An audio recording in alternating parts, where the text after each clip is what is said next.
দর্শক বন্ধুরা, আপনারা ছবিতে যাকে দেখতে পাচ্ছেন তার নাম প্রীতম ঠাকুর। অর্থাৎ তার পূর্বের নাম ছিল প্রীতম ঠাকুর, এখন তার বর্তমান নাম হয়েছে ইউসুফ। সে একজন বিশেষ চাহিদা সম্পন্ন ব্যক্তি। বর্তমানে তাকে ধর্মান্তরিত করে মুসলিম করা হয়েছে। এই বিষয়টা নিয়ে কিছু কথা না বললেই নয়। দেখুন, একটি কমেন্টের দিকে আপনাদের মনোযোগ আকর্ষণ করছি। এখানে এমএমডি রাকিব মন্ডল নামে একজন ব্যক্তি কমেন্ট করেছে, ও আমাদের সাথেও পড়াশোনা করছে, কিন্তু ও তো প্রতিবন্ধী। কিন্তু শুনে ভালো লাগলো, ইসলামের প্রতি তার টান আছে। অর্থাৎ তার সহপাঠীরা বলছে যে সে একজন প্রতিবন্ধী ছিল। তো তাকে যখন মুসলিম করা হয় তখন পুলিশ খবরটি পাওয়ার পরে তাকে থানায় নিয়ে যায়, থানা হেফাজতে রাখে। এখন বিষয় হচ্ছে, একজন বিশেষ চাহিদা সম্পন্ন ব্যক্তি অথবা মানসিকভাবে যিনি সম্পূর্ণ শতভাগ সক্ষম নন, এরকম ব্যক্তি কি চাইলেই ধর্মান্তরিত হতে পারে? হ্যাঁ, বাংলাদেশের আইন অনুযায়ী 18 বছরের বেশি বয়সের কোনো ব্যক্তি চাইলেই হয়তো ধর্মান্তরিত হতে পারে। সে তার পছন্দের ধর্ম গ্রহণ করতে পারে, ধর্ম ত্যাগ করতে পারে। এটা হয়তো আইন অনুমতি দেয়। কিন্তু যারা প্রতিবন্ধী ব্যক্তি আছে, যারা বিশেষ চাহিদা সম্পন্ন ব্যক্তি আছে, তাদের বেলায় আইন কি বলে? দেখুন, যে কোনো বিষয়ে সম্মতি দেওয়ার ক্ষেত্রে, যে কোনো বিষয়ে আপনি যখন কোনো একটা ডিসিশন নিবেন, সেক্ষেত্রে ২ টা বিষয়ে কাজ করে। একটা হচ্ছে কনসেন্ট, অর্থাৎ আপনার সম্মতি আছে কিনা। আর ২ নম্বর হচ্ছে ক্যাপাসিটি, অর্থাৎ সেই সম্মতি দেওয়ার জন্য আপনার সক্ষমতা আছে কিনা। একজন শিশু, কেউ যদি তাকে প্ররোচিত করে তাকে দিয়ে কোনো অপকর্ম করায়, সেক্ষেত্রে সেই শিশুটির যদি সম্মতিও থাকে, তাহলেও সেই শিশুটি অপরাধী হিসাবে গণ্য হবে না। কারণ শিশুটির সম্মতি থাকলেও শিশুটির সম্মতি দেওয়ার সক্ষমতা নেই। একই কারণে কোনো বাল্যবিবাহ, অর্থাৎ ইসলামে যেই শিশু বিবাহের কথা বলা হয়, অনেক ইসলামিস্ট দাবি করে সেই 1400 বছর আগে নবী মোহাম্মদের যে স্ত্রী আয়েশা, তার নাকি বিয়েতে সম্মতি ছিল। কিন্তু সেই শিশুটির, অর্থাৎ আয়েশা যখন শিশু অবস্থায় ছিলেন, তখন কিন্তু তার সম্মতি থাকলেও সম্মতি দেওয়ার সক্ষমতা ছিল না। এটাই পৃথিবীর প্রচলিত আইন। সমস্ত সভ্য দেশে এই আইনটি মেনে চলা হয়।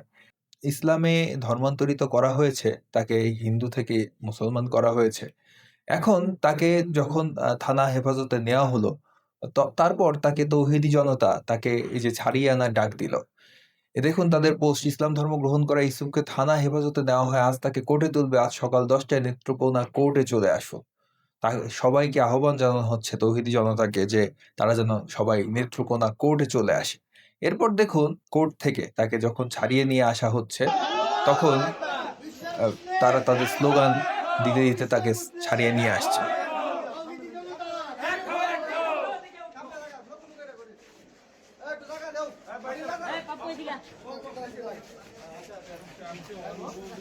তাকে এক প্রকার ধরে নিয়ে আসা হচ্ছে। আপনারা তার অঙ্গভঙ্গির দিকে একটু খেয়াল করলেই বুঝতে পারবেন।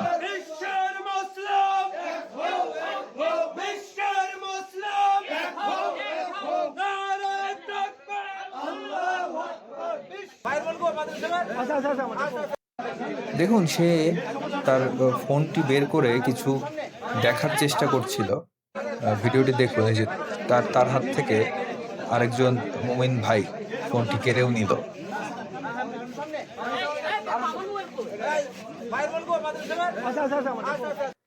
এরপর দেখুন তাকে দিয়ে কিভাবে কালেমা পড়িয়ে তাকে মুসলমান করা হচ্ছে। আমাদের নমুসলিম মার্কাজ দারুল উলুম নুমানিয়াতে একজন মেহমান এসেছেন।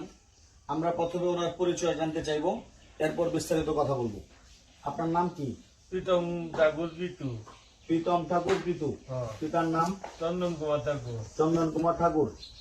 মাতার নাম? শিল্পী রানী ঠাকুর। শিল্পী রানী ঠাকুর। বাড়ি? শিববাড়ি রোড, উত্তর নাগরা, নেত্রকোনা। শিববাড়ি রোড, উত্তর নাগরা, নেত্রকোনা। তো আলহামদুলিল্লাহ, আমাদের এই ভাই প্রীতম ভাই, উনি অনেক আগে থেকেই ইসলাম নিয়ে ওনার ভালো লাগা, ইসলাম নিয়ে গবেষণা করার পর থেকেই উনি ইসলামের প্রতি ভালো লাগা থেকে ইসলাম গ্রহণ করার একটা ইচ্ছা পোষণ ওনার দিলের ভিতরে ছিল। এবং আমার এখানে আগেও একবার এসেছিল, উনি গোপনে কালেমাটা পড়ে গিয়েছিলেন, প্রকাশ করার মতো সাহস হয়নি। তো ধীরে ধীরে ওনার পরিবারের লোকেরা কিছুটা আশ করতে পেরেছেন, কারণ ইমানে পাওয়ার যখন কারোর ভিতরে থাকে তখন সে সেটা সহজে গোপন রাখতে পারে না। এজন্য কিছুটা আজ করতে পারার পর আমার এই ভাইয়ের উপর হিন্দুরা নির্যাতনের অত্যাচারের একটা স্টিম রোলার চালিয়েছেন।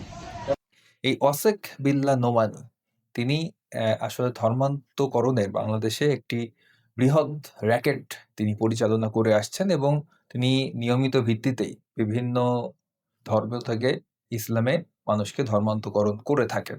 এখন সে এখানে বিভিন্ন মিথ্যা বানোয়াট কথা বলে বিষয়টাকে মানে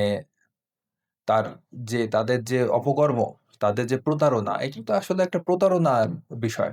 এই একজন মানসিকভাবে শতভাগ সক্ষম নন এমন ব্যক্তিকে যদি কেউ বিভিন্নভাবে উস্কানি দিয়ে, বিভিন্ন আ লোভ দেখিয়ে বা প্ররোচিত করে যদি তাকে ধর্মান্তকরণ করে থাকেন, সেটি অবশ্যই একটা প্রতারণা। এবং আজকে ওনার বাড়িতে উনি পর্যন্ত আজকে খেতে পর্যন্ত পারে নাই, ওনাকে অত্যাচার করা হয়েছে।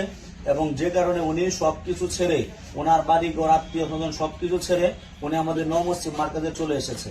আপনি আমার কথা ঠিক আছে তো নাকি? ঠিক আছে। ঠিক আছে তো।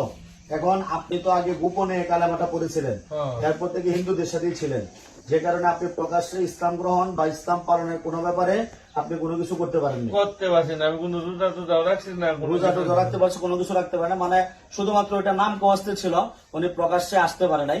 তো আলহামদুলিল্লাহ, যেহেতু উনি স্বেচ্ছায় ইসলাম গ্রহণ করতে ইচ্ছুক এবং উনি প্রাপ্ত বয়স্ক। আপনার বয়স কত? 24। 24 বছর। 24 বছর বয়স্ক, উনি প্রাপ্ত বয়স্ক। এবং আমি এইটা বলতেছি, আমাদের একজন ব্যক্তি যদি মানসিকভাবে শতভাগ সক্ষম না হন, যদি সে প্রাপ্তবয়স্কও হয়, তবুও তার একজন কাস্টোডিয়ান অর্থাৎ গার্ডিয়ান বা অভিভাবক দরকার হয়। তো এই ক্ষেত্রে আমরা তার আশেপাশে কোনো অভিভাবক দেখতে পাচ্ছি না।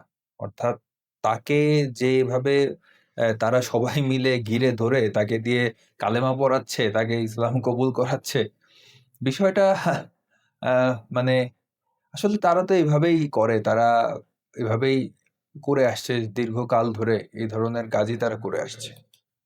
এই ভাই, উনি যদি ইসলামে আসে, ইসলাম গ্রহণ করে আমাদের কাছে থাকে, তো উনি 24 বছর বয়সী, রাষ্ট্রীয়ভাবে আলহামদুলিল্লাহ ওনার ইসলাম গ্রহণ করার মতো যোগ্যতা আছে এবং অনুমতি আছে। সেই হিসেবে আমি বলবো যে আমাদের এই ভাই এখন ইসলামে আসতে চাই কিনা, এই ব্যাপারে আমি তাকে জিজ্ঞেস করবো। আপনি কি ইসলাম গ্রহণ করতে ইচ্ছুক? হ্যাঁ, ইচ্ছুক। স্বেচ্ছা ইচ্ছুক, নাকি আপনাকে কেউ জোরপূর্বক ভুল বুঝিয়েছে? না না, না, আমি স্বেচ্ছায় আইছি। স্বেচ্ছা আসছেন। নাহলে, আচ্ছা, আপনি কি বিশ্বাস করেন যে মালিক একমাত্র আল্লাহ? আমি বিশ্বাস করি একমাত্র মালিক মালিক আল্লাহ। আপনি কি শেষ নবী হযরত মুহাম্মদ সাল্লাল্লাহু আলাইহি ওয়াসাল্লামকে মানতে রাজি আছেন? হ্যাঁ, রাজি আছে। আপনি কি এটা জানেন যে ইসলাম ছাড়া আর কোনো ধর্ম সত্য না? জানি এটা ইসলাম দ্বারা কোনো ধর্ম সত্য না। শুধু একটাই সত্য ধর্ম, ইসলাম। সে যা বলছে সেগুলো আসলে সে জেনে বুঝে বলছে। আসলে আমার তো সেটা মনে হয় না। এবং তারাও জানে যে এই লোকটি যে মানসিক প্রতিবন্ধী কিনা তার কোনো দলিল কেউ দেখাতে পারবে না। হয়তো এরকম হতে পারে, বাংলাদেশে কিন্তু বা প্রতিবন্ধীদের জন্য কার্ডের ব্যবস্থা আছে, প্রতিবন্ধীদের জন্য ভাতার ব্যবস্থা আছে, চিকিৎসার জন্য আলাদা ব্যবস্থা রয়েছে তাদের জন্য সরকারিভাবে। তো অনেকেই আছে, অনেক প্রতিবন্ধী ব্যক্তি আছেন যাদের পারিবারিক কারণে, বিভিন্ন কারণে, যেহেতু বাংলাদেশে এই ধরনের অফিসিয়াল কাজগুলো, কাগজপত্রের কাজগুলো বেশ কঠিন, সেহেতু অনেকেই প্রতিবন্ধী তালিকায় তাদের নাম তোলেন না। না তুলেই এভাবেই তারা জীবনযাপন করে থাকেন। তো হয়তো এই প্রীতম ঠাকুরের বেলায়ও এরকম ঘটনাই ঘটেছে এবং এর সুযোগটাই নিচ্ছে এই ধরনের উগ্র তৌহিদি জনতা বা আপনারা যা বলবেন তারা এই সুযোগটা নিচ্ছে এবং তারা কোর্টেও হয়তো সেগুলোই প্রমাণের চেষ্টা করেছে যে এই ব্যক্তি যে মানসিক প্রতিবন্ধী তার প্রমাণ কি। তখন তাকে কোর্ট প্রমাণের অভাবে তাকে তাদের হাতে তুলে দিতে বাধ্য হয়েছে, এরকমও হতে পারে।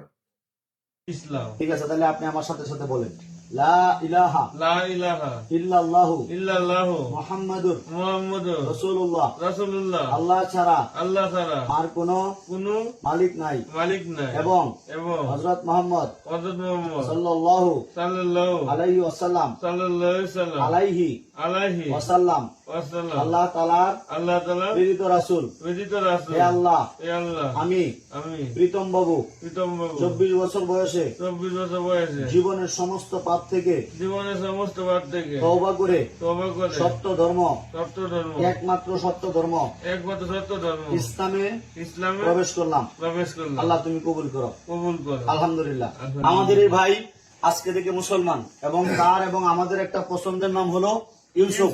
ইউসুফ ইউসুফ কি নাম? ইউসুফ। আমাদের এই ভাই এখন থেকে ওনার নাম হবে ইউসুফ। আমাদের এই ইউসুফ ভাই প্রকাশ্যে ইসলাম গ্রহণের ঘোষণা দিচ্ছে, এবং আমি অসিক বিল্লাহ নোমানী নও মুসলিম মার্কাজ থেকে সমস্ত পৃথিবীর মুসলমানদের পক্ষ থেকে স্পষ্ট ঘোষণা করছি, আমাদের এই ভাই স্বেচ্ছায় ইসলাম গ্রহণ করেছে।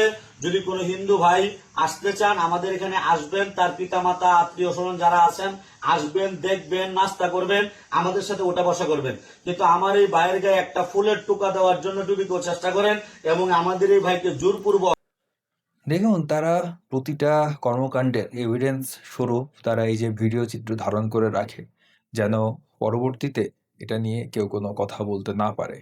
এবার দেখুন, তাকে নিয়ে মিছিল, একদম রীতিমতো মিছিল হচ্ছে তাকে ঘিরে।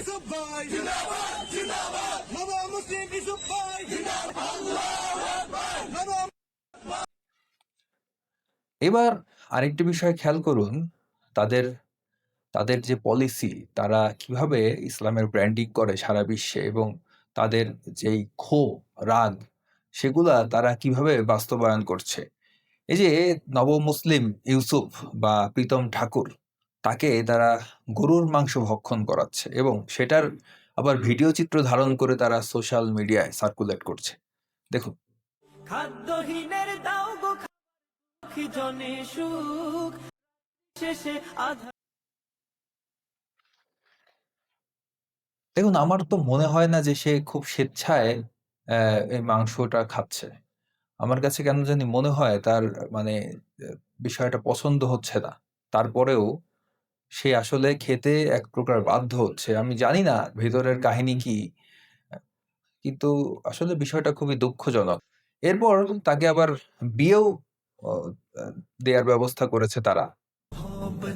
দেখুন, তাকে তার বিয়ের মিষ্টি খাচ্ছে এই হুজুর।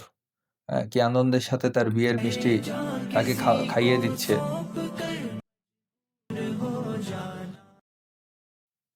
বিষয়গুলো আমার কাছে খুব দুঃখজনক মনে হলো, এবং মানবিক এবং নৈতিক দৃষ্টিকোণ থেকে যদি দেখা হয়, এ ধরনের ঘটনা কোনোভাবেই সমর্থনযোগ্য নয়, এবং এর শক্ত প্রতিবাদ হওয়া উচিত ছিল। বিষয়টার বেশ কিছুদিন হয়ে গেছে, প্রায় ১ মাস হয়ে গেছে এই ঘটনার। আমি তেমন কোনো প্রতিবাদ লক্ষ্য করিনি। কিন্তু আসলে আমাদের চারিপাশে এ ধরনের ঘটনা অহরহ কিন্তু ঘটে যাচ্ছে নীরবে নিভৃতে। তারা তাদের কাজ চালিয়ে যাচ্ছে। যেটা মানবাধিকারের সুস্পষ্ট লঙ্ঘন। পৃথিবীর যেকোনো সভ্য দেশের আইনেই এ ধরনের ঘটনা একটি নিকৃষ্ট অপরাধ। আপনারা সতর্ক হন, সজাগ হন, যাতে এই প্রতারক চক্র কোনো সুযোগ না পায় এই ধরনের কর্মকাণ্ড ভবিষ্যতে করার। সকলকে ধন্যবাদ। সবাই ভালো থাকবেন, সুস্থ থাকবেন। ভিডিওটি ভালো লাগলে লাইক করুন, কমেন্ট করুন, শেয়ার করুন। আর এ ধরনের ঘটনা যদি আপনার আশেপাশে ঘটে থাকে, তাহলে সেটা আমাকে জানাতে পারেন। আমার সাথে যোগাযোগের সকল মাধ্যম ডেসক্রিপশনে দেওয়া থাকবে। সবাইকে ধন্যবাদ।